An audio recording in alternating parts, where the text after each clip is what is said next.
guys, let's learn how to create interesting patterns using watercolors. So go grab some vibrant paints, a bowl of water, some salt and come along. Let's begin.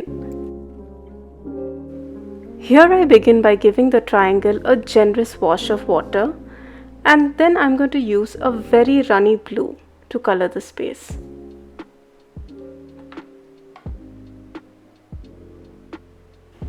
Make sure the consistency of the paint is quite saturated yet runny.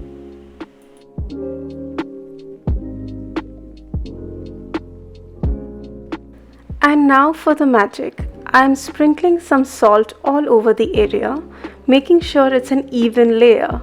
I am then going to leave it to dry.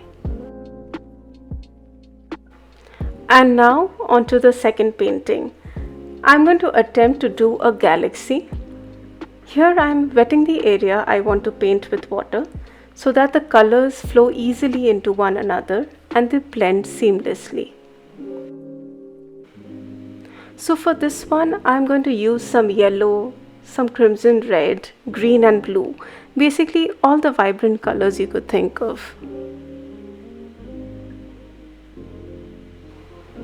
Okay, so while I'm painting the galaxy, let's talk about what is it that salt does to add textures. Salt, as you know, has a high potency to absorb liquid, and that's why you're able to make your lemonades or brine solutions in a jiffy. I'm going to use the very same concept here. When salt comes in contact with the paint, it absorbs all the liquid available to it. So that means there is a sudden lack of liquid on the paper. What you will end up with is an interesting pattern of dark saturated color surrounded by a sudden faded hue of its own.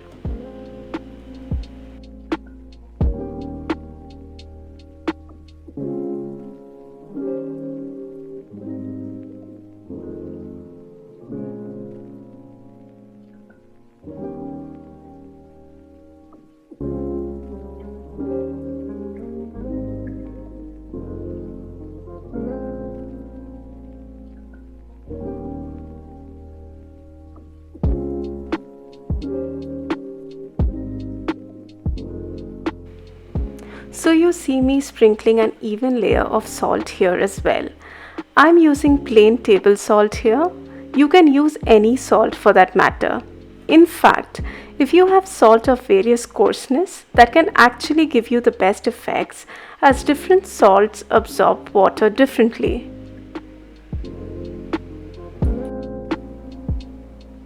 And now onto the third and the last painting. It's a snowscape. I'm going to use a very saturated cobalt blue over a wetted paper. Here I'm using a 300 GSM paper. I'll have a list of all my art supplies down in the description box so you can check them out after the video.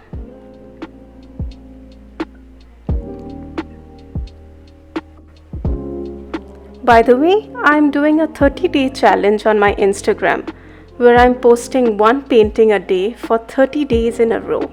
Go check my feed and let me know what you think about the art challenge and if you would like to start one of your own. So here's how they look once they start drying up. To complete my snowscape, I'm taking a round brush and I'm taking some cobalt blue to draw the different pine trees. I found out that the brush was too thick, so I went for a thinner brush, and I'm using different saturation levels of cobalt blue to give me an indication of pine trees, the snow.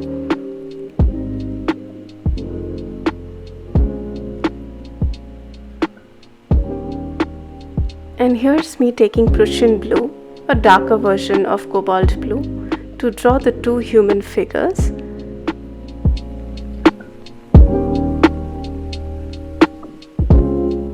So once the paints are dry, I remove the washi tapes. These are optional and they just bring these crisp edges to your watercolor painting. And now for the final effect. Don't they look pretty? You can achieve them as well. Follow the tutorial and voila, you have created texture on your own watercolor art. Thanks for watching. Catch you on the next one. Bye.